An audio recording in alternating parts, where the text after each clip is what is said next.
Queridos, graça e paz. Eu queria compartilhar uma palavra no teu coração no dia de hoje, que se encontra em 2 Reis, capítulo 6. O Senhor trouxe uma instrução no meu coração enquanto eu estava orando, e eu creio que vai ser para também edificar a sua vida, assim como trouxe revelação ao meu coração.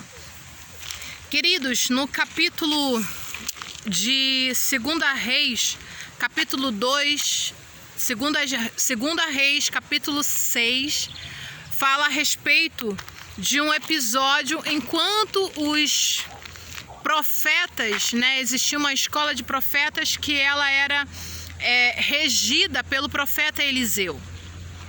Ali aqueles discípulos de profetas, aqueles alunos, um deles saíram, eles saíram para cortar lenha para poder aumentar aquele espaço, porque a quantidade de pessoas era grande e o local era pequeno para a quantidade de pessoas. Então eles convidaram o profeta, Eliseu, para estar indo junto com eles, e ele foi. Só que um desses profetas, desses alunos, na hora em que ele estava cortando aquela árvore, o machado, a parte do ferro, ele caiu dentro do Rio Jordão. E ali houve um desespero. Ele falou: ai, meu Senhor! Ele expressa uma agonia. Por quê? Porque o que ele estava em uso não era dele. E ele teria que prestar conta. Aquilo que estava em uso não era dele e ele tinha que prestar conta com aquilo que ele tinha acabado de perder. Quando o profeta vê a aflição dele, ele diz: calma. Ele perguntou: aonde foi que caiu?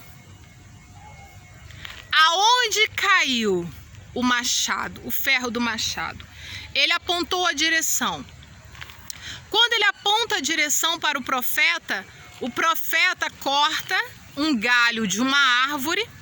Eu creio que talvez o mesmo galho da árvore, ao qual ele estava tentando cortar, era um galho de uma árvore que a palavra diz, queridos. E ele lança na direção aonde aquele ferro tinha caído. E aí vem a revelação daquilo que o Senhor trouxe ao meu coração. Algumas vezes eu me perguntei ao Senhor, e talvez você também já tenha feito essa pergunta para Deus: por que para coisas que nós declaramos, geramos em oração, existe um tempo determinado, e muitas vezes a perseverança é um dos elementos mais necessários para aquilo que a gente declara com a boca, crê com o coração. A palavra diz isso, sobre declarar com a boca e crer com o coração. A respeito da salvação, nós temos que crer no nosso coração e declarar com a nossa boca. Essa é a palavra da fé. Ela está perto de mim. Ela está dentro de mim, ela está em mim se movendo. E muitas vezes, quando eu quero algo no Senhor, eu começo a orar, eu começo a investir em oração, e eu faço declarações e rego com ações de graça, porque a palavra do Senhor fala a respeito disso, que a gente deve pedir e depois regar somente com ações de graça. E eu me perguntei algumas vezes ao Senhor: Senhor, por que demora esse tempo todo?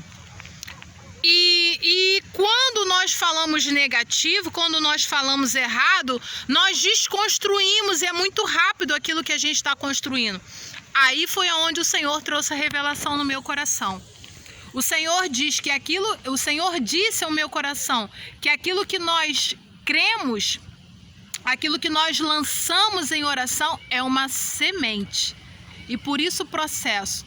Porque toda semente, para que ela dê frutos, primeiro ela precisa criar raízes, germinar, crescer, se tornar adulta ao ponto de estar na estação de dar o fruto, e depois nós colhermos daquele fruto.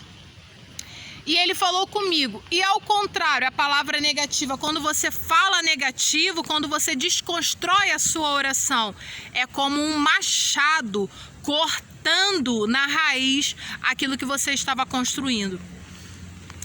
Então, a palavra que eu lanço em oração, que eu rego com ações de graça, é uma semente. Mas a palavra negativa, você lançar uma palavra ao contrário do que você está crendo, é como machado. Ela arranca desde a raiz. E o que acontece? Você tem que começar o processo novamente. É o que aconteceu com aquele galho que foi lançado. O profeta estava ensinando Eliseu uma grande lição aos alunos da escola de profeta. Ele estava dizendo, quando você cair, você vai ter que começar tudo de novo. Quando ele lança aquele galho da árvore, ele está mostrando como a forma que o machado foi criado. O machado ele foi criado em 2 etapas. Primeiro, ele precisou de algo, né, que pudesse ser encaixado naquela ferramenta feita pelo ferreiro. Depois aquela árvore é cortada, feito um cabo para encaixar aquela peça ali. Ele se torna completo. Mas quando o machado está somente com a parte de ferro ou somente com o cabo, ele é incompleto. Ele não serve para uso. Mas quando o machado ele está completo, ele serve para o quê? Para a finalidade ao qual ele foi criado. Então, queridos, nós temos que ter esse cuidado de que nós somos completos e plenos em Deus. Nós não operamos pela metade. Nós temos que crer naquilo que nós estamos falando. Quando nós cremos aqui no coração e confessamos com a nossa boca, é ação completa. Não tem como não acontecer. E aí o segundo passo é vigiar em guardar as palavras, para que não seja como um machado, cortando aquilo que nós estamos lançando na terra como semente. E eu quero que você seja edificado, queridos, pela prática da palavra. Graça e paz.